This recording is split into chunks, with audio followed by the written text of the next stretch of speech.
Episode number 5 of the Corso Academy with Tony Scandy and Whitney Whitaker. What's up, you guys? How's it going?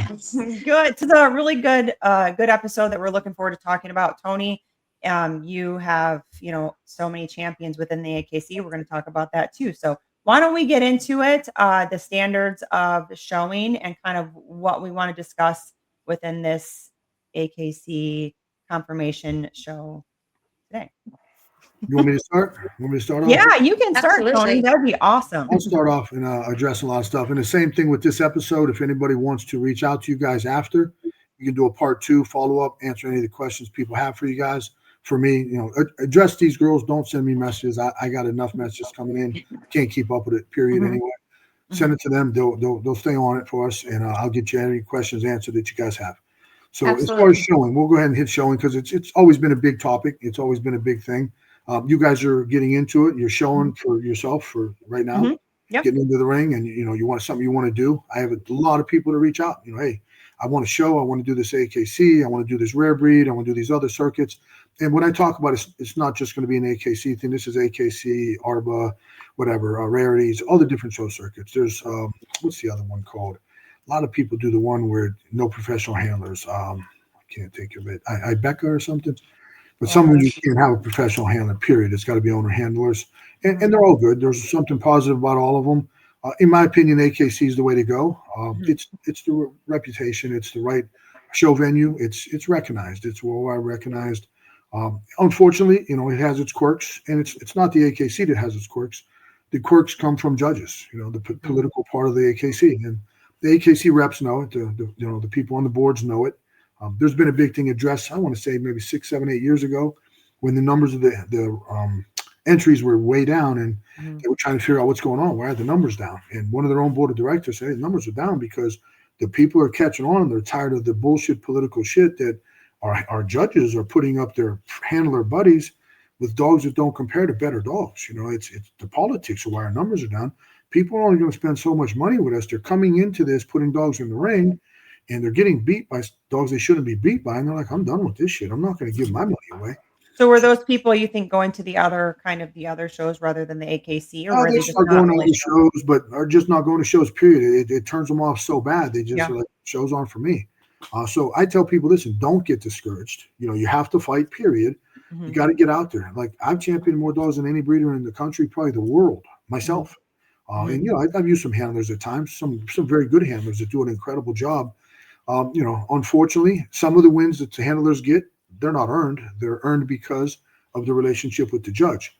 The biggest fault with that is there's a lot of champions out there that should never have been in the show ring that get a championship title because a handler knew enough judges. It might take them 3 months or 6 months or a year to get a championship because they needed to go in front of a million judges that they know a judge is going to put them up. I'm going to tell some stories about stuff that I've witnessed, that I've seen in front of my own eyes that'll blow your mind. Like it's just shocking. And I was told this getting involved, and I thought AKC was going to be a great thing. I'm the one that wrote the first letter to the AKC president back, 20 years ago or whatever it was. I think we've been AKC for over 10. I wrote a letter, maybe 20 or back in the early 2000s. So first letter ever to the president about going AKC. I got thrown out of the breed club because of that, because the breed club was owned by Eddie Hodis, which is a great friend of mine, but they owned the registry. They wanted me out. They didn't want to give up the registry to the AKC. It was all about money. It was a money thing. It wasn't nothing about the betterment of the breed. It was about money. Can't blame him. Guys make a ton of money off it. Very good person. His wife still does it. And I tell people all the time, you want to get positive pedigrees. You want to get the right pedigrees. Register ICCF pedigrees because you get the real history. Unfortunately, when you go AKC, they strip all the champions that were ARBA, rare breed. All the history is stripped away. They want you to build up champions under them, period. So AKC champions are great. And, I've got probably more than anybody in the world. To get the pedigrees from AKC and AKC paperwork, you have to also. The positive about the ICCF pedigrees is you pick up all that depth that the AKC information doesn't have. And it's their thing. It's not like I can't knock the AKC for that. It's just what they do. So our goal as breeders now, you have to build up generations of depth of AKC pedigrees of champions. And we've done it already. A lot of us have done it. I want to interject really quickly to say that, that in no way is Tony saying that it's like the AKC shows are not good, because he's very encouraging for even me as a new Cane Corso owner to, get out there. It's a great time. And like he said, just be positive and, keep going and all of that. So we're just here to kind of educate everybody that's seasoned competitors, seasoned, I say competitors, competition background, seasoned into the conformation ring. And then even us that are kind of getting into it as well, just to kind of understand what's going on and to, to kind of speak to everybody. So we're not saying don't, because I am still so excited to be showing as a new owner handler, as is Whitney. So I just kind of want to interject that too. And I love the fact that, Tony, you are in the ring, because I feel like there's not a lot of breeders, because I'm like, there's not a lot of breeders out here, and he's out there showing his own dogs. And I think that is freaking awesome. I loved watching you at my first show a dog in the ring. And it was just, it was really cool. Yeah. Yeah. No, I'm going to tell some stories and stuff of what I've learned. I push people all the time. Show. It's a great thing. But in the same sense, all the people that I push to the AKC ring and any other ring period, not just AKC, I still have to be honest with the people and tell them, is there some politics? Absolutely. 100%. There's some politics that it's going to slap you in the face and look you in the eye, and you're going to know it, and you're going to be new to them. You're like, how did that just happen? How did that just happen? How could that even happen? People are going to look by the ring and like, I thought I studied this shit. I thought I knew a little bit. You did. Slow down. You do know a little bit. What you didn't know is that judge is best friends with that handler. You know what I mean? Yeah. That judge is going to put that handler up in the Corso ring with a Cocker Spaniel. You're not going to beat that handler with that judge. It's period. And it's known. And when I say that, I mean for like best of breed. Sometimes they'll throw bones to people at the low, but I've seen judges that put up a certain handler with every single class. Winner's dog, winner's bitch, best of winners, best of breed, pass the other female off to one of their friends that they know is under them. They win it all. They do a clean sweep. Political bullshit. I have a question on that thought, and if you don't want to answer it, you definitely don't have to. But I'm very new to the conformation scene, and I'm learning all that I can, and I'm observing. And I was at a show not long ago, and you were in the ring with one of your own dogs. Another one of your dogs was also in the ring.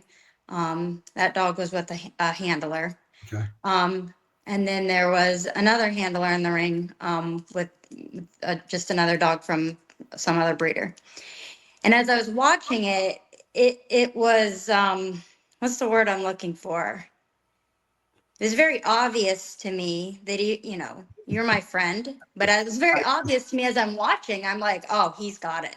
Yeah. I mean, I was watching the dog that you were handling, and I was just watching the whole thing, and I'm new to all of this, and I was like, oh, he's got it. Right. I looked at Danny, and I was like, it's his. And she's like, how do you know? I'm like, it's obvious. Obvious, right. Flawless. And you got, I don't know if you know what, I think might know what I'm talking about. Okay. You got reserve in that, and I was a little confused about that, because the other handler in the show, it was pretty sloppy. And anyway, if you're comfortable to speak on that, maybe you're not. But if you're I'm comfortable. Yeah, I'm comfortable. Okay. I can speak on it. And here's the thing: they're all my friends. These handlers are all very, very good friends of mine. I love these people to death. They're great people. I love them. I don't ever fault a handler. And I'm sure if you guys ever talk to me about this, I've told a million people that I never, ever fault the handler. It's not the handler's fault. Yeah. These handlers are good people. They're out there showing dogs. They're getting paid to show dogs. Which is hard work, by the way. I want everybody to know. Sure, they bust their ass. It's just not easy. It's a lot of work. And that's why sometimes I'll send dogs off with handlers, because I don't got the time to go give up 4 days on a weekend or on even 2 days. It's time away from my kennel. You know what I mean? It's physically and mentally exhausting. It's not easy. And it's really brutal when you go out there and you should have won, and you didn't win, and you know why you didn't win. That's more brutal. So this shit will teach you patience. It'll teach you, I don't want to say respect, because you can't respect judges that do that. It'll teach you that this is not a sport. It's a sport. It's only sport that's not in the gambling. You can't bet on this shit. No way can you bet on it. Vegas would go broke, because all you have to do is know what handlers are putting up, or what judges are putting up handlers. You'd win millions. I wish they would take bets on this shit. It's unfortunate to say that, but I'd be a bettor real fast. I'd be a multi-billionaire probably.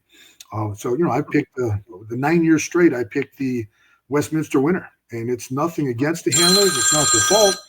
All I got to do is look and see who's judging, what dogs are in the ring. I'll tell you who's winning, and it has nothing to do with the dog. zero, a big fat zero to do with the dog. It's the handler, and I've been right every single time. And that's a bad statement. It's an unfortunate statement. So it can be subjective. It could be all about yeah. the handler. Period. It's Mhm. a dangerous thing. It's a sad thing, and it's not good for the breed. It's not good for any venue, AKC, rare breed, rarities. It's not good for any of them people to have judges like that, because what happens is these judges keep doing this shit, and they deter people from going. I'm done with this shit. I'm done. I'm not. You know how many people I've heard say, "I'm done with that shit," and then people from the show you're talking about, Whitney, have come to me at that show and said, "I'll never do that shit. I just saw what happened to you." Mhm. Now here's the catch. Are people like yourselves breed experts? No, you don't have to be.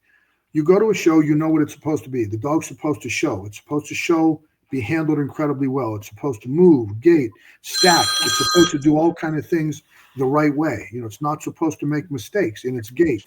As a handler, you're not supposed to make mistakes in a stack. It's all part of the show. It's showmanship. And you've got to have a good dog that meets the standard quality, substance, head type, breed type, angles, top lines. There's so much to it.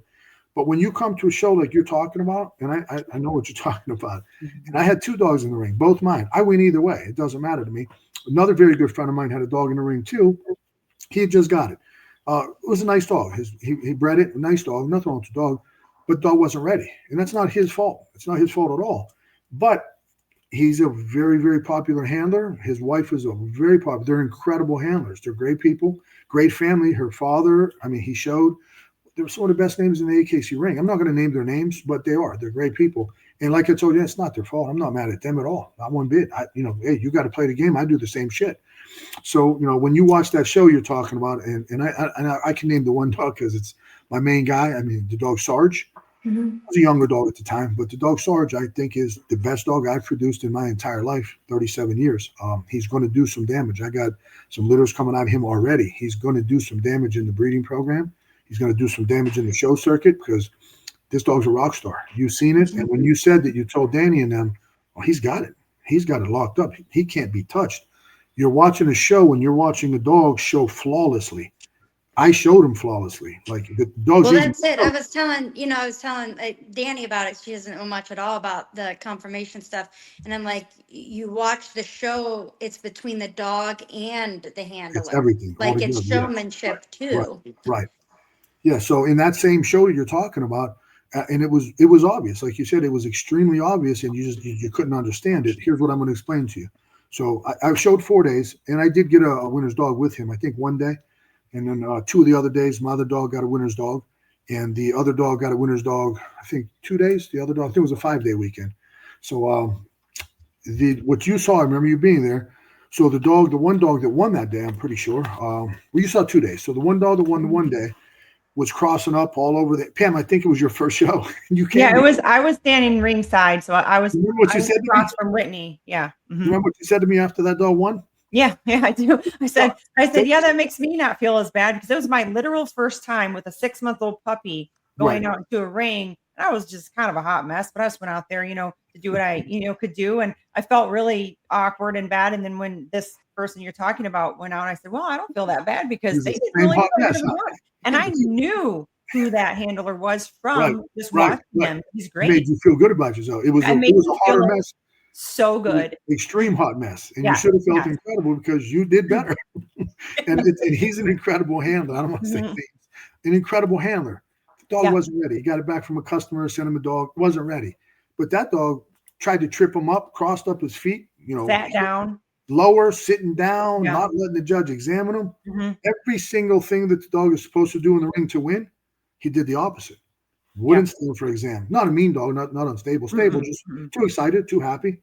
Wouldn't stand for exam. Sitting down, not gating for shit because he was running this way and running that way and crossing up. He beat my buddy to death. My buddy came out of the ring and said, dude, I feel like I just fought 10 rounds. I just kicked my ass. I remember him actually saying that because I was kind of standing there. You guys, I was watching as everybody was going. I just got my ass kicked. I said, you sure did. That's the most I've ever seen him get his ass kicked in my life. And I've seen all of us get our ass kicked before. And when we say get our ass kicked, it means in the ring like the dog beat us up, trying to show the dog properly. But that dog crossed his feet. There's nothing he did proper. You couldn't even tell what the dog's structure was, if it was good or bad, because he wouldn't stand still. So nothing was right. He got winner's dog. over me, who showed a dog flawlessly. Like that dog Sarge showed flawlessly every time I put him in the ring. In the stack, in the gait, in the movement, and structurally for a specimen, head to toe by standard, dog in my opinion, could be the bill. He could fit the bill of the standard. That's my standard, what I'm looking for to produce every day. I wish I could produce it all the time, and I hope to. But he showed like a rock star, and you've seen that. You see me get beaten. You're like, man, wow, I could win too. My dog, I mean, he did worse than I did. I could win. It's not about you to win. You know, you can if you have a quality dog. You're going to learn it. You're doing very good. You're coming along. You're working with an incredible handler up there. Leah is an incredible handler. Class act girl. I mean, class act family. She doesn't play the politics. She goes out there, kicks ass, does her thing the right way, knows what a breed's supposed to be, loves to see a quality temperament. Like she told you, she's never seen dogs. She loves Baymax. Temperament is something in a different world. So with that show, though, Whitney, you're talking about that. So then I lost, and I got a reserve. That was just the bonus, Sharon, giving me the reserve. You know I should have won, Judge. I mean, you don't want to look me in the eyes. And I'm not even going to ask you, what did you see in that dog that you didn't see in mine? Because I already know what you saw. Saw the handler. I knew already going in that judge is going to give that handler mostly every single show. But in an instance like that, when a dog's acting like that, you can't do that. Yeah. You make yourself as a judge look like a total illiterate. Yeah. You know what I mean? That's the reality. Like you're out there, we know what you're watching. You're supposed to judge the show. Handler, the way the dog acts in the ring, stacking, gait, and everything about it. And you weren't able to see anything going on proper with that dog. So then the other day, when you're talking about Whitney, I took another reserve to my own dog. So if you remember that show, the judge, I already knew going in that judge is very good friends with the handler that I had on that dog. I already knew it. I already knew, hey, I got a shot to lose on this one too, because, you know, he's friends with her. He's very good friends with her. I'm supposed to lose in his eyes or in anybody's eyes, but that's not fair. It's not the way it's supposed to be. But when I go out there, you see what I do. I compete. I show my ass off. I work my ass off. I make sure my dog's right, and there's no faults, no flaws. And that's how I've won so many times myself and beat a lot of these top handlers, because a lot of judges have ethics and morals. And they don't play that shit. They're going to put up the best dogs, period, and those are the respectable judges that people show to. So, you know, I showed him in that show, and I showed like a rock star. That judge narrowed it down to me and her with my other dog. And when a judge has the same dogs move multiple times, here's what's going on. And I've learned this from being involved so many years. He's looking for one of us to make a mistake. In that instance, he wasn't looking for her to make a mistake. He was looking for me to make a mistake. He wanted to put me up because he knew, how do I not put this dog up? This dog's he kept telling me, man, I really want to put him up. Man, I really want to put him up. Then put the goddamn dog up. I mean, you really want to put him up, because you're going to look like a jackass when you don't. So, you know, he's telling me, don't keep telling me that shit. I mean, you're going to have us move 3 times. I know what you're doing. I wanted to tell him, dude, I know what you're doing. I'm not going to make a mistake. You ain't going to get me. Forget it. I'm trying. Let's go 5 times. I'm not going to make the mistake you're looking for, because I know the game. I know what you guys do. So as my other dog's moving, remember, that's going after me. I'm watching my other dog. My other dog paced like 4 times. Pacing in the ring. That's what he wanted me to do, so that he could have said to me when I lost, hey, man, I'm so sorry. Your dog paced a couple times. I couldn't put him up. Couldn't find that. He couldn't find that in me. So then he finally picks him, puts her up anyway with the dog, and I still win. Now, when the judge has to come over to you and he wants to give you an excuse, most of the time, that's when you already know he's full of shit or she's full of shit. You don't have to come give me an excuse. A judge doesn't have to give any owner or any handler out there, professional, non-professional, any excuse. You don't have to talk to that person. But, you know, I knew what he was thinking, and I knew the deal. Come over. Oh, my God, sir, you don't even understand. This dog's one of the nicest dogs I've ever seen. I wanted to put him up so bad. But, you know, when he was moving, here, I just want you to know what it was. I can ask you what it was, but I want you to know what it was. When he was moving, you know, when he put his head down a little bit, it kind of broke his top line a little bit when his head was down. I was like, it's okay, sir. Don't worry about it. It's no big deal. I still won. The other dog you put up, I bred him too. So no big deal. But what I really wanted to tell him is like, my man, you're so full of shit. I've been doing this longer than you've been in the ring, and you might have known dogs, 30-something years. And here's what you're doing. You're making an excuse for what you did, because you know you did wrong, and you think I'm a dummy. You don't know me from Adam. You don't know who I am. You don't know how many champions I produced. You don't know I know more than you know. And that's the reality. I know more than that judge knows. And I already knew that dog didn't do that, because I videoed myself showing the dog, practicing, getting ready. And the dog is a dog that likes to keep his head down, which by standard, if you read the standard, their head's not supposed to be up. In the AKC, they like to see it up. I like him up, but he likes to move with his head in line. And that's the way it's supposed to be by standard. So he wasn't doing nothing wrong. And if that dog was moving and his top line was broke like that, you could rest assured you guys wouldn't see me letting him put his head down a little bit, because I would have already seen that in the video. His head would have been up. And you can go watch the videos. There's videos of that. Top line wasn't broke ever one time. And I wanted to tell him, listen, I know what you're looking for. You think I didn't see my other dog gate like 4 times in the ring and move like shit? Sometimes he does it. Sometimes he doesn't gate right. I didn't practice as much with him. I'll put in more time with him, and he won't ever break gate again. He won't ever pace again. He's a badass dog too. But on that day, I outshowed her. I outshowed him. I outstacked. He's a badass dog. You know what I mean? I can't fault putting the dog up. But reality was, I didn't lose to my very good friend, who I still would use to this day, because of the dog for dog. I lost because it's her buddy. You know what I mean? It's unfortunate. That's the unfortunate stuff about the ring. And you're going to see that's what can get confusing, I think, and that's kind of what this is kind of clearing up too, for people that are new, like myself and Whitney, that have an interest, that, we like to watch these things, and we're watching from the sideline, and it can get confusing when you look at it just from the handler and the dog, and you're like, I did that next. So this is kind of where you're kind of explaining that. People got to know this stuff, because here's the thing. You're going to show Pam, and you're even going to let Leahy show, and she's going to kick ass. She's going to lose, and you're going to be like, what the hell just happened? She might end up showing him. I'm not sure, but she's definitely helping. Yeah, she's not going to come over and say to you, I only lost because of the judge. You're going to know that in your mind, but she's a very, very good professional person. She's not going to say that. She's going to let that person get their win, and I'm going to let people get their wins too, and I don't say a word. It's, the unfortunate thing about this sport is I like it playing baseball better, playing football better. There's a score. We put a score up. I like it in the boxing ring better.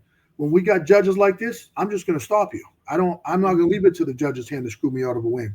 I can stop you in the ring. In this shit, it's a judge's decision, whatever the judge wants to do.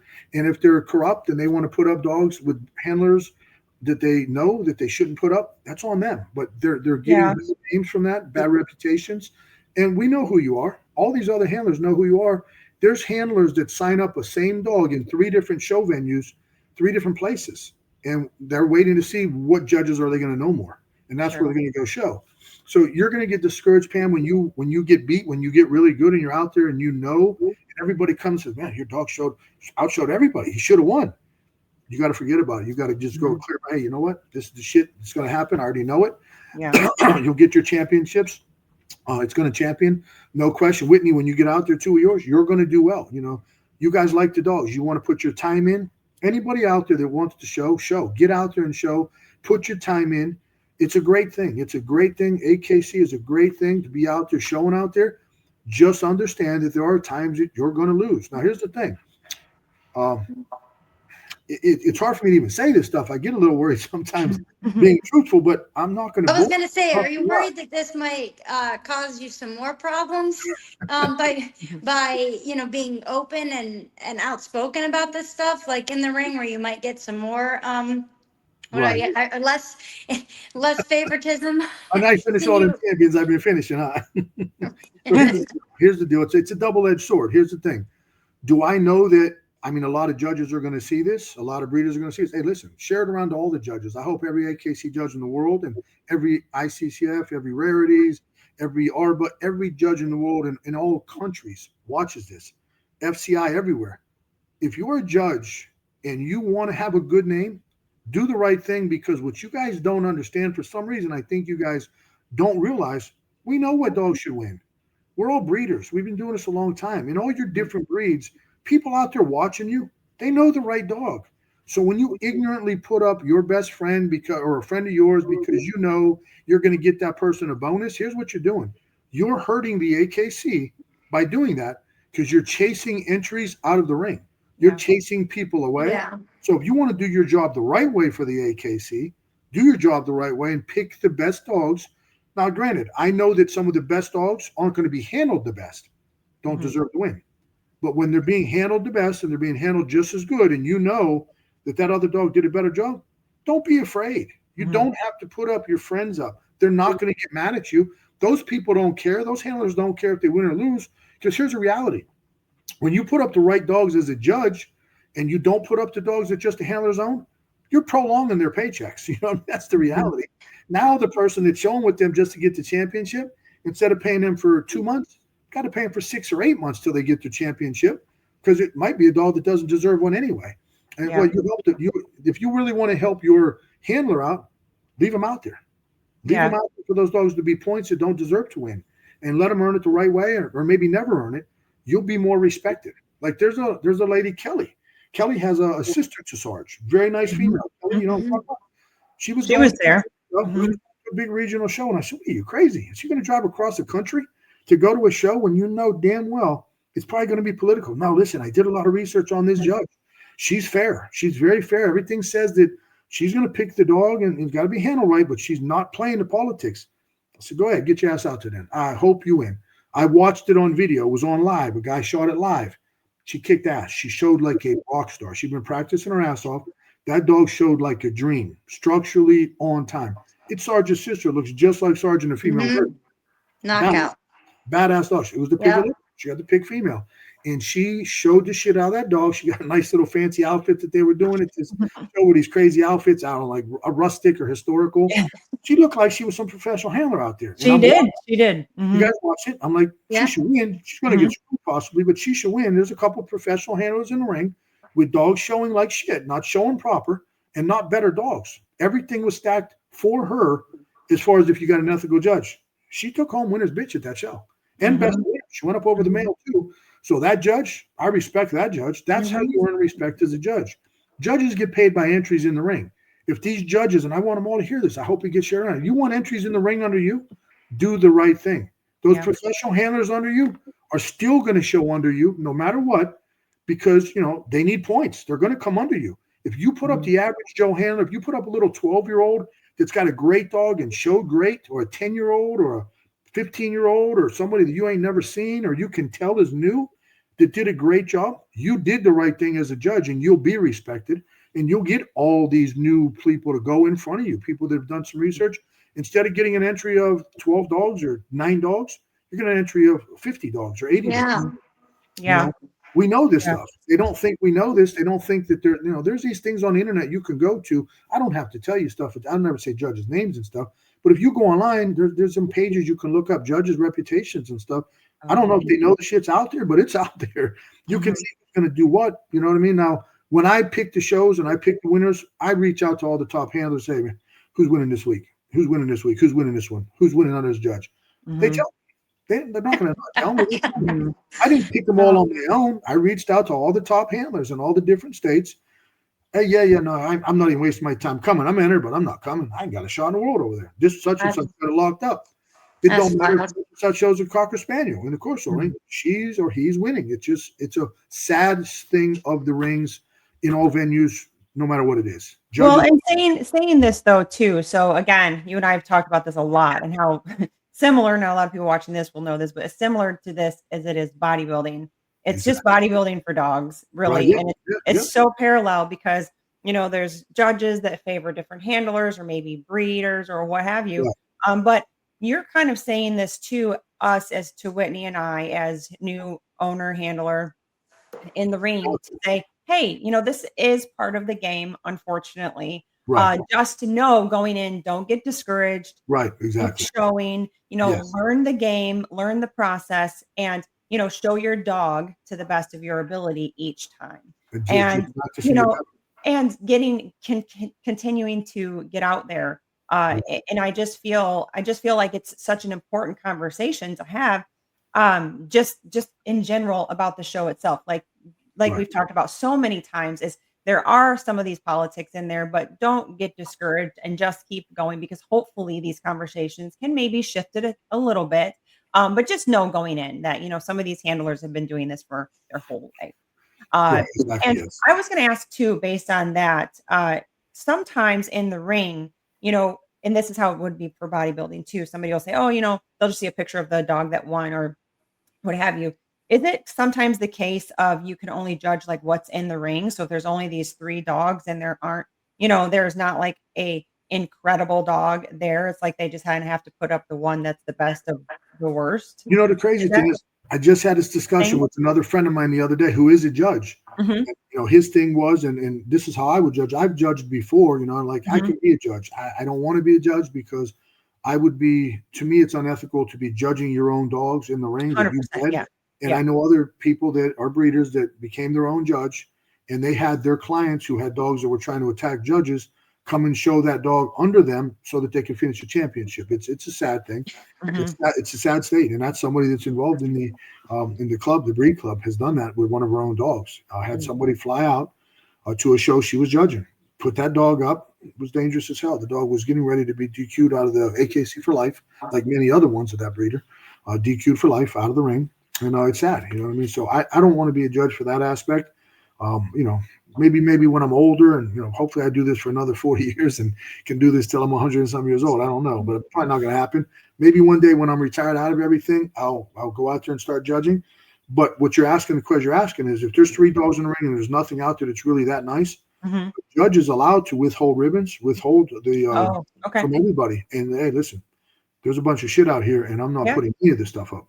I'm not putting any of this up, so nobody's going forward.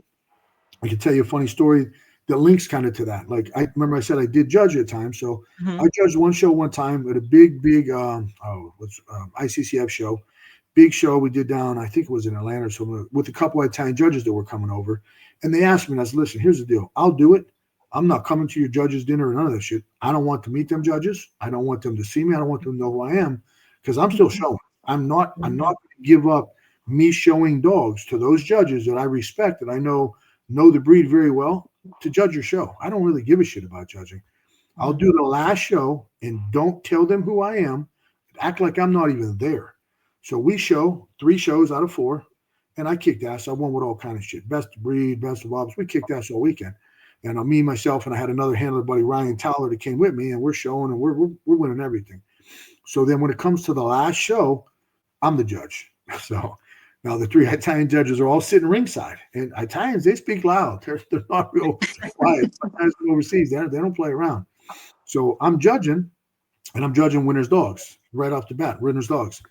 And we get a little tiny break to come over to the side, and I've already looked at like 2-3 classes of the dogs I do winners' dog, and I come over, and the judge is there. Mr. Scandy, where's all the dogs? You got a bunch of shit to choose from. You got a bunch of shit. I'm like, oh. Stop. You can't say that shit. I'm telling my buddy Jeff, you got to tell them, shh, quiet, man. These people are hearing. They're loud. Well, we judge nice dogs. Where are all the nice dogs? There's a bunch of shit in the ring. And he's saying this shit with his accent. I'm like, holy shit, please stop. Jeff, stop. I'm not coming by here again. I can't come over here. But he was right. I'm judging a bunch of shit. And Jeff says to him, listen, here's the deal. All the nice dogs that you guys put up, he bred them all. Or they're bred from his. They're not allowed in the ring under him. Oh, Mr. Scandy is a nice dog. All this shit he's choosing from. I would tell some ribbons. I don't have a problem with holding ribbons. That's actually really good to know. That's really good to know. Because I always kind of wondered that. I do too. Yeah. Also, if somebody has a dog that doesn't look great, like if they're a great handler or they learn how to handle, can you make that dog look a little better in the ring? Absolutely, a really good handler could make a somewhat shitty dog look like a mid dog look really good. Yeah, they'll know all the angles to stack the dog up at. They'll know all the ways to fake angulation on a dog with straight stifle. They'll know ways to have elbows that are turned out to pick their feet up. Face the judges a certain way, like that kind of thing. They learn to hide all the faults. Yeah, they learn to hide. Yeah, because I just relate that again, like to bodybuilding. Like my coach used to always say, it's not the package you possess, it's the one you present. Like you just got to look as good as possible. You got to show off what you got. Yeah, the people. So I was kind of wondering that. Yeah. That's wild that you said that. I thought you had read something and knew about it, but no, you're linking it to bodybuilding. It's the same thing. They know how to present it, way to angle it, way to hide the rear, way to hide the top line. They'll wear colored pants. If you got a dog with a bad top line and it's a black dog or whatever, wear black pants. Hides the top line. Judges don't see it. If you got a fawn dog, they'll wear a light pant to almost match the color so that you don't have that offsetting color to hide the bad top line. But it's part of the sport. So going in, you know that this is part of the sport. It's the package you present, because you could have a really good dog and have me take your dog out that barely knows that much, and I wouldn't show nearly as well as you did. Like if I showed your dog, the nice thing is, here's what I tell you were saying. is here's what I tell people. Like you talked about me producing more champions than anybody out there, multiple champions. Here's my thing. If you got a dog that possesses faults that you got to hide, it shouldn't be in the show ring. It shouldn't be out there. Is there any perfect dog? No. But if the dogs possess a lot of faults, it shouldn't be in the show ring. It shouldn't be a champion. It should never get its title. And unfortunately, there are a lot of champions that are undeserving of their titles, and people are using them and breeding from them because of the titles. There's dogs out there that have titled and that are unstable as hell, and people are using them because, oh, that's a champion. He did this. What you don't know about that dog winning this Westminster or winning this big show is he's unstable as hell. And the handler out there that had him, was a very good handler that was able to control the dog from biting. But that dog's so mentally unstable, he should be put to sleep, let alone be in a breeding program. And people are breeding these dogs, and they don't know better. Like I always warn people and tell people, go visit. Like remember I warned you, Pam and Whitney, you get your asses up to my kennel, come and see hands-on, vision on. Don't just buy off the internet, because a lot of these people aren't as trustable, as I am. And I tell people too, even on the phone when you first talk, so listen, I could be full of shit too. I'm not, but I prefer you come down and see that I'm not. You know what I mean? Well, I've had an experience with a couple of my clients in the dog training side of things that have brought me dogs from some breeders that, are not good. Less And, desirable. Right. I'm trying to say, be nice and be kind. Euthanasia candidates is what you're talking about, right? What's that? Euthanasia candidates is what you're talking about. Okay. But the average dog owners that are in front of me are like, yeah, this breeder has been doing a long time, has, championed a lot of dogs, even has one dog, it's been Westminster. And I can see in the eyes of an average dog owner, man, they think this is great stuff. And I'm like, I don't know how to break it to you, bud, but totally being fooled. Yeah, totally. It's unfortunate, but they got to be fooled on that shit. How do you not be fooled on this? Oh, this dog won Westminster. It won this. How do you not be fooled? Right. Westminster is supposed to be this big prestigious thing. Right. And it should be. But if you had Georges with morals and ethics, it would be way bigger. Instead of like most of the time, the last couple of Westminsters, there might have been 15 entries, 16 entries. 18, it's a joke. There should be 100. There should be 80. There should be multiple numbers in Westminster, the National Dog Show and stuff. But it's the judges that are costing the AKC money because the lack of ethics and morals. You know what I mean? It's a bad thing. It's a terrible thing. One other funny story I'm going to tell you guys. And this is about how bad sometimes judges are. So I have a couple clients, and I have a client with a dog in the show. I put a show local to me that I could go to. Well, I play baseball all winter long or summer long, so I play baseball. So I can't go to all the shows and see them. So this handler is a very good friend of mine, had some clients of mine's dog, and it's a nice dog, deserving of a championship. And the people aren't loaded. They don't have a ton of money. I said, listen, you got to take care of them. They don't have a ton of money. Are you going to show this dog priority all weekend? You ain't passing their dog off. Yes, I will. I said, okay, I can show up there. I'm gonna be there. It's in, it's in Campfield. I'm coming. This is years ago. And no, priority. So then I get the wind that this handler is very tight with the one judge on the third day, on Sunday. Well, Sunday I got games. I can't come. So I talked to her on the phone. I say, listen, you're showing their dog, right?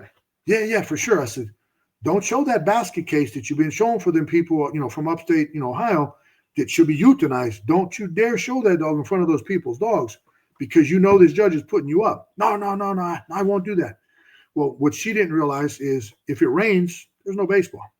So it rained that Sunday, so no baseball. So instead of calling or telling anybody anything, I showed up, snuck in the backside a little bit before rain time, stayed hidden. I wanted to see what would happen. Sure as shit, she showed that basket case. I hide behind these three little older ladies, very, very nice ladies. They're talking and they're watching the show. This dog that she showed tried to bite the judge four times, not once, aggressively jumping at him off its feet to get this judge 4 times. On the first time, it should have been disqualified and threw out of the ring. Yeah. I just shaking my head. I'm like, she just ruined it. I mean, she showed this dog priority. She's going to get thrown out of the ring. This judge left her in the ring, never was able to go over the dog's bite, nearly got attacked 4 times. She's going to the winner's dog. That he put that dog up for winner's dog over like 8 other dogs. And I'm like, what in the world? Holy shit. I mean, if you're a political judge and you're going to put a handler up that you got people that are watching. I mean, they're watching this shit, and you still do it. A dog that tries to attack you 4 times, and the dog's not a nice dog. It's not a good-looking dog. It's not better than any other dogs it's going against, but that handler's tight with that judge. So now these 3 little old ladies, oh, that's bullshit. He's such a jackass. I mean, there's language coming. I mean, there's F-bombs and stuff coming out of their mouths. I'm like, holy shit. Like, I didn't think these 3 old ladies could possess language like that. It was pretty rough. And they're like, that's the shit that gives us a bad name. Gives us all a bad name. This jackass should have his license suspended. I'm like, oh, what do you guys mean? I go, can I ask? I mean, I'm just overhearing. What do you mean this jackass should have license suspended? Bad name. I'm lost. We're judges. We're all 3 judges. That dog just tried to attack him 4 times, and he put her up. What an asshole. You know what I mean? Yeah. This is 3 old ladies, 3 little old women. And I'm like, man, that is terrible. I'm like, that's nuts. And I just shook my head. And, that's the political, that's how bad the politics could get. That's something I witnessed with my own eyeballs. I never thought that a judge would be that corrupt to put a dog up that tries to attack him 4 times. And how do they not realize, like, there are people, There's other people watching. There's other judges in their head watching this. I don't know if that guy's still a judge to this day, but after that day, hopefully those 3 ladies went and reported him and he quit doing that shit, or they threw him out totally. If I was the people that ran that dude would never judge again the rest of his life. Unbelievable. Be done. Fired. Get the hell out of here. Don't ever come back. You're a piece of shit. Real simple. And it's a judge. It's not the AKC's fault. It's not the handler's fault. It's the judge's fault. Judges, unfortunately, control destiny. He made that dog, and they finished that dog to become a champion. Now they're going to go breed a dog that should be put to sleep. I mean, he was dangerous as hell. I told the people multiple times, put him to sleep. Put it all over their website. Your average dog owners see that. They think it's the best thing in the world. Insane. Yeah. Dog of the year shit. These people out there competing for dog of the year. That's something else I got on my list. Let's talk about dog of the year shit. So real simple. Here's the reality. Dog of the year means you have to have the most points of the year. Oh, are they the best dogs? No. Now this is the AKC dog of the year. Any venue. AKC, rarities, anything. To be dog of the year, you have to have more points. So guess what you have to do? You have to show nonstop. You have to show every weekend. You have to be out there and you have to do some winning. Well, who do you think is going to get dog of the year every year? A professional handler that's doing this for a living, and they're at shows all month, every month for the whole year. Nobody else can compete with them. You can't compete with the professional handler in any breed for dog of the year. It is not possible. And the cost of that to show with a handler every month is $3,500 minimum. Let's say minimum $3,500, and then show entries probably another $600. That's over $4,000 a month that you're paying to get a dog to be dog of the year. $4,000 a month times 12 months is $48,000. $48,000, $2,000 short of $50,000. And I think some of these handlers, you got to pay part of the gas money. So if you don't have $50,000 to just throw out the window, don't ever consider going for dog of the year. It's not going to happen. So, is it a prestigious thing? Mentally, when you hear it or say, yeah, it's a prestigious thing, got dog of the year. Does it mean that dog is better than another 25 other dogs that a breeder like myself would have that is not going to blow $50,000 in a year to show a dog for dog of the year? I'm not blowing that shit. I got a daughter to take care of. She's getting that $50,000. Not some handler. It's not going to happen. I'm going to take care of my kids. I'm going to take care of my home, my dogs. I'm not blowing that. Like some of them, respectfully, they find people that need these write-offs. Now, if some handler ever came to me and said, hey, I got a such and such that, needs a write-off for $50,000 and, we want to take your dog, take your dog out for dog of the year. Would I consider it? It's a possibility, but I've had that offer before on Rambo. I had a big time handler. Hey man, we got backers, you won't have to pay anything. We just want to take that dog. He'll smoke everything. No, I'm not interested. Are you kidding me? What do you mean you're not interested? I'm like, listen, that dog going out on the show venue for all this time, that's going to hurt my breeding program. I already know what the dog is. I don't need the dog's not even a champion. I just sold him on a cone to Lamont Morgan, a really incredible guy too, down in Texas. That dog was offered I didn't have to pay shit for a whole year, $50,000. I didn't send him. Why didn't I send him? He needs to be part of my breeding program. I'm going to breed and produce incredible dogs off of this dog. I don't give a shit if he's out in the ring competing for dog of the year. It'd have been a great thing to one day have one. But I mean, I could say right here on this I probably never have one because I'm not going to give up my stud dogs that are good enough to go out and compete for dog of the year, because that means I'm giving up my stud dog for a whole year out of my program.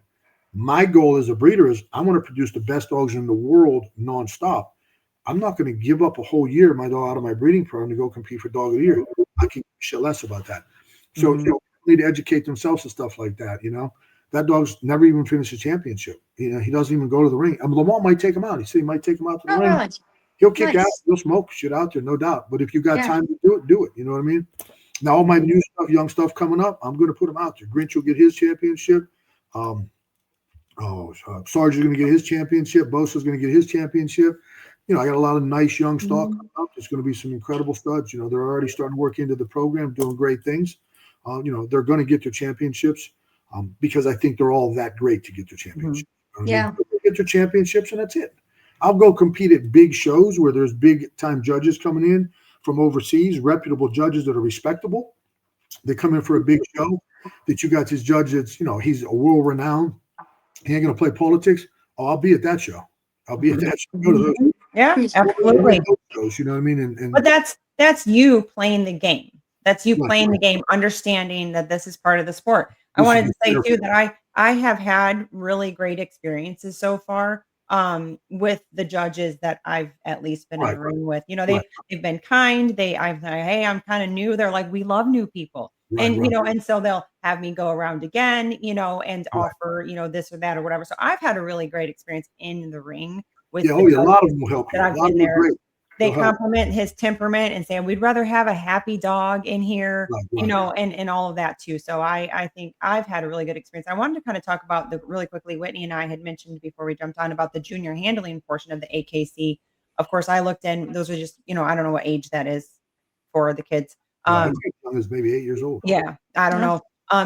Either way, I thought it was really cool when I was looking up. Everybody could look this up themselves.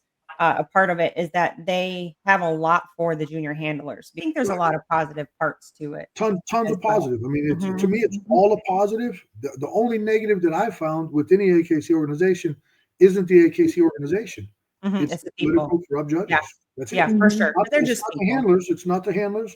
It's not the board of directors of the AKC. It's not the AKC. It's you know, unfortunately, it's an entity of them. It's their judges. I mean, my thoughts are if they want to promote, you know, like it's a great thing to promote the young kids coming up, but very unfortunately, I've seen it even in the young kids. I've seen young kids in the show. I go watch them and support them all the time when they're showing. But I've seen kids that did a great job get beat by a handler's kid that's a handler's child. Yeah, did a shit job. They didn't work with the kid enough. They just knew, hey, we're going to put our kid out there, and because I'm me, my kid's going to win. It's bullshit. Same type of shit. So you know, it's bad. So a lot of those kids that lose, they'll never come back. So, you know, again, if AKC wants to promote, you know, future showing, they need to get on these judges to pick the right dogs. It doesn't matter who's out there. It doesn't matter their handler.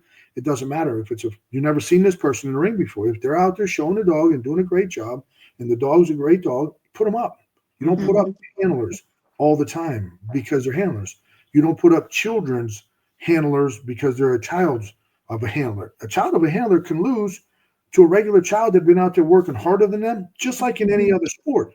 Your kids play baseball. Your son plays baseball. You know, my kids play.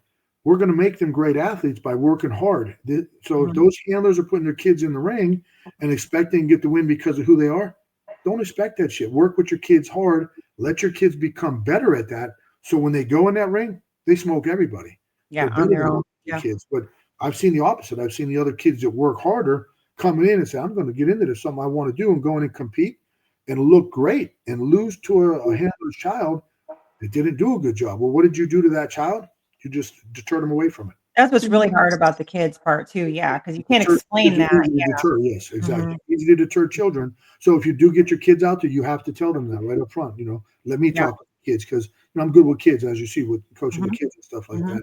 Very good with kids and get them to understand things. So I could teach the little young kids, and I've talked to a lot of the young handlers before when I've seen it happen that are still now handlers to this day. You know, I talked to them when they were 8, 10, and 12, and now they're 19 and 20 and 22 out there kicking ass, doing well because they didn't throw the talent. They worked harder, and they're great handlers. Yeah. So, you know, I support kids at all times for everything, no matter what it is. But yeah, support the heck out of the kids. You know, let me talk to the kids if you need some help with that. They're going to go out there, they're going to kick ass, and they're going to lose sometimes. Difference in a baseball game, they go kick ass on a baseball field, they ain't losing. Mhm. because it's a Mhm. score. Yeah. It's not a Yeah. result, Just it's a score. kind of going in, knowing the sport. And even Whitney, Right. you're gonna step in the ring, I think, here pretty soon, right? She's gonna do it. She's Yeah. gonna Yeah, do I it. think so. You know, it's so interesting because I'm a family pet dog trainer. Mhm. So my whole world is obedience and behavior and, just family pet stuff, right? And I go to these conformation shows and I'm like, oh, okay. Dogs are just dragging No people obedience around, there. jumping, and I'm like, ooh, Uh-huh. this is not the world for me. But I want to give it I want to give it a shot and try to You'll do separate good. You'll do good. separate the obedience and behavior side to, all right, well, now we're going to go and we're going to enter this arena. Mhm, mhm. And there are some well-behaved dogs in Yeah. there, in there too. No, for sure. For sure they are. So, but yeah, it'll be fun. It'll Yeah. be fun. Yep. Trying Well, to think if there was anything did else I we want did to we touch. cover everything? I think we covered everything that we wanted to cover for this episode. I think there's going to be a lot of questions when it comes to some of Well, the one last thing. standards. I got Mhm. one last thing. People are going to ask the question of where do they learn? How do they learn to be a Yes. dog Yeah. handler? What How kind do of they Yeah. learn all this mentors should stuff? you look for? Mhm. One of the things I always tell everybody, and I probably told both of you guys, find your local dog handling classes, go to the Mhm. classes, pay your $5, go there, work with your dogs, learn everything about it, just like anything else. That's just like going to the practice to get better at baseball, to Mhm. practice to get better at football, boxing, whatever it may be. Go to these practices. That's where you Mhm. learn to know what you're supposed to do in the ring.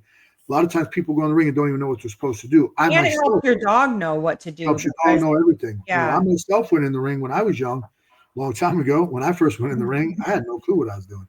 And Mhm. I'll never forget the one lady that was a judge. I'm running in the ring and I stand my body on the little rubber thing and I got the dog over here and I come back and she said, "Sir, you never showed before, did you?" I said, "No, I didn't." How'd you know? She said, "Well, for one, you stayed on that little carpet real nice. And it was a nice view." She was an older lady, kind of flirting a little bit. So it was a nice view. I enjoyed it.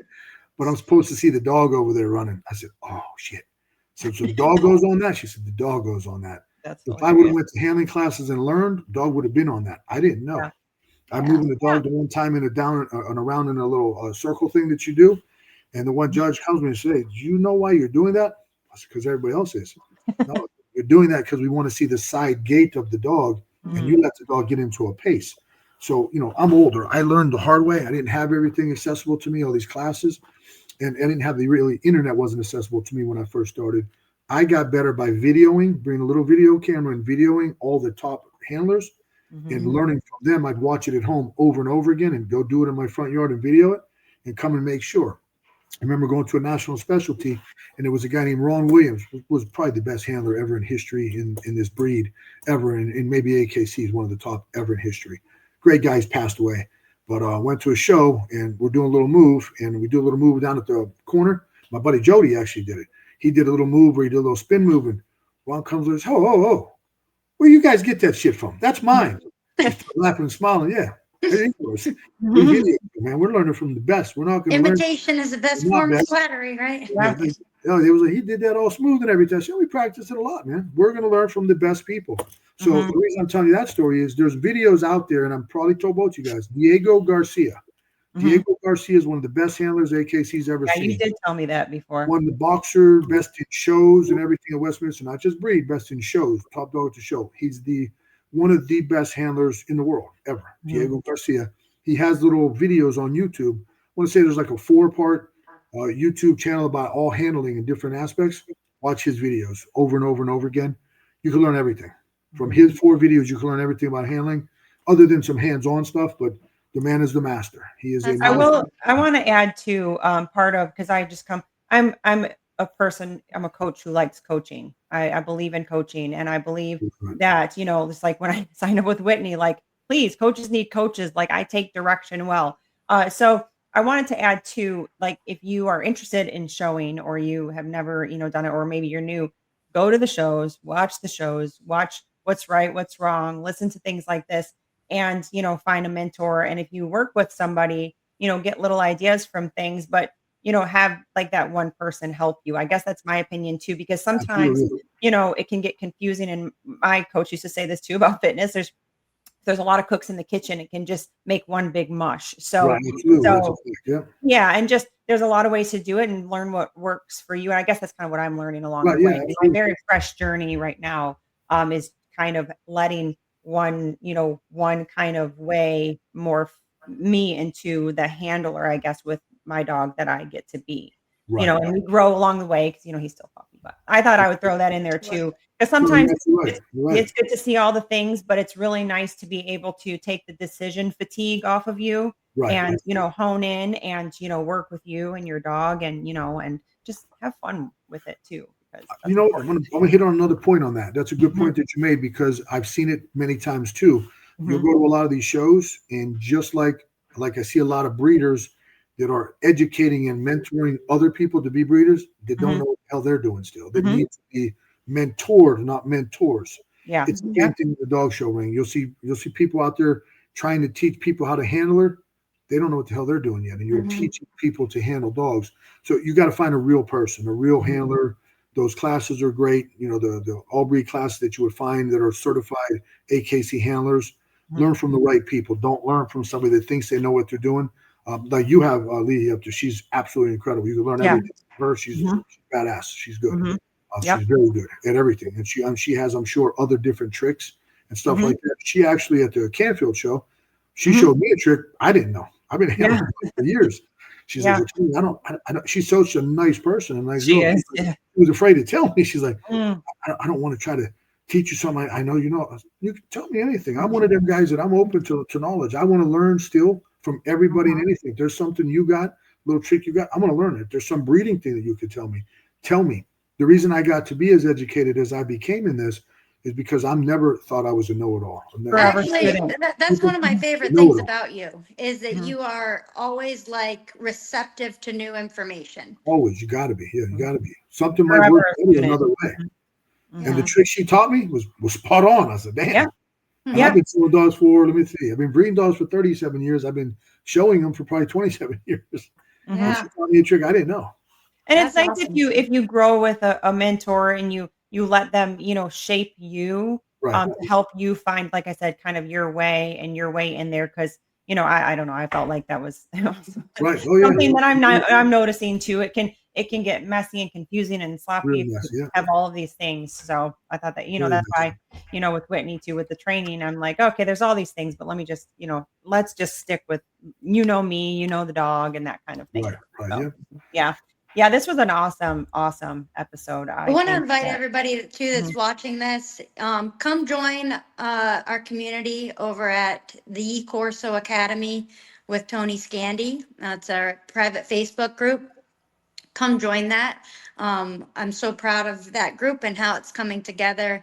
And if you want a space where you can chat and get to know good, genuine people, that's a space. and feel safe to post and feel Yeah. safe That's to the post, spot. ask. Mhm, Yeah. yeah. Feel safe. And I'm going to speak too about that. Yeah. Feel safe to post anything you want to post. Keep it respectful, real simple. We're not going to tolerate any bullshit or disrespect. It ain't going to happen on this group. Too Mhm, many groups out there that deal with all that shit, that do all that shit.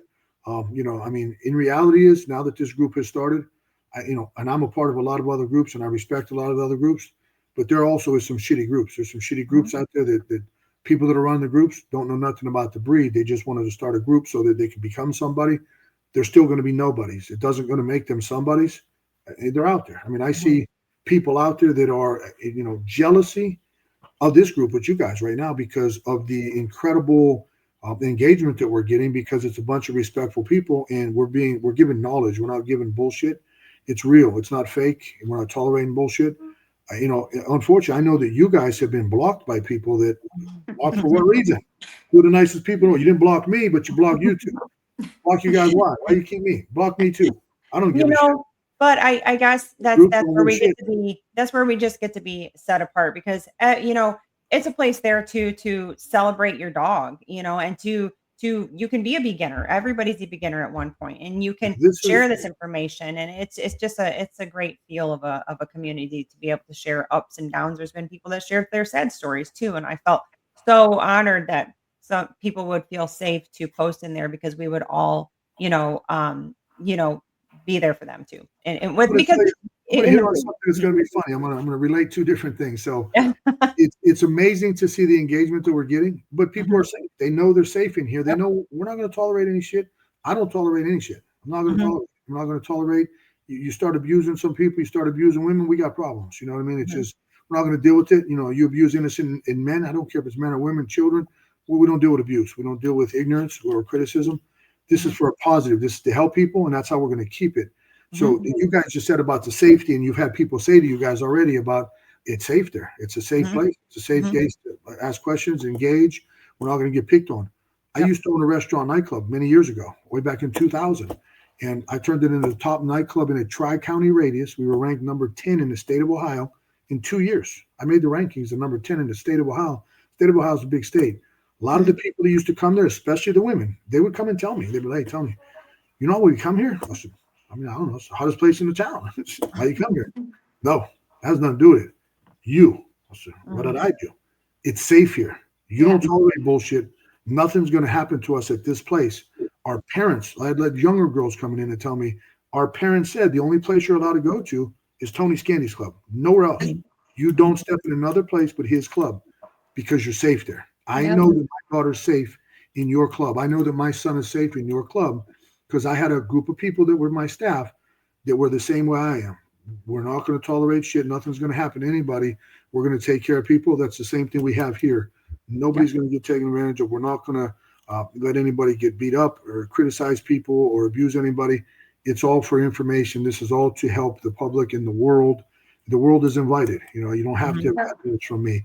It might be Tony Scandy, you know, Academy, but we want everybody that we can help. If you don't want help, go somewhere else. If you come on here and you think you're going to coming in here to solicit your puppy sales and shit, go somewhere else. But we want to see your personal puppies because we all enjoy seeing all the dogs grow up. I want to see all lines. This is a group. This is a group for people. We can help you through your for problem. Community. And if you're having problems with other stuff or even some problem with our stuff, address us. We want to know. We want to help. We can help. This is going to be to help out and for positive, and that's it, to keep people safe. This is Whitney, I'm glad you brought that up because that's, you know, I think we talk about it every day, but we forget to talk about it sometimes on these episodes. Right. Yeah. I'm glad that you brought that up. It's going to get better and better. I mean, just started. Never in my history seen numbers grow like this has grown in my entire life. And I was told for years to do this, until you two came along and twisted my arm and, you know, and held me down and beat me up a little bit. I wasn't going to do it. Like Whitney, you asked 5 years. Pam, you asked 5 years. It all aligned. You guys are right. Joe Church told me, you know, get your ass on there, man. There's too much bad information put out there. There's a bunch of clowns that don't know jack shit about the breed, and they're out there educating people. You have to come and help save the breed, man. Save this breed, because in the hands of some of these people, it's in a bad spot. Yeah, very true. Yep. Absolutely. So, all right, you guys, don't forget to like and subscribe, share, come on over to the Facebook group. Everything will be in the description of this video. And Whitney and Tony, thank you so much for this awesome conversation once again. And we will be back. Until next time. Bye, guys. Right. Later.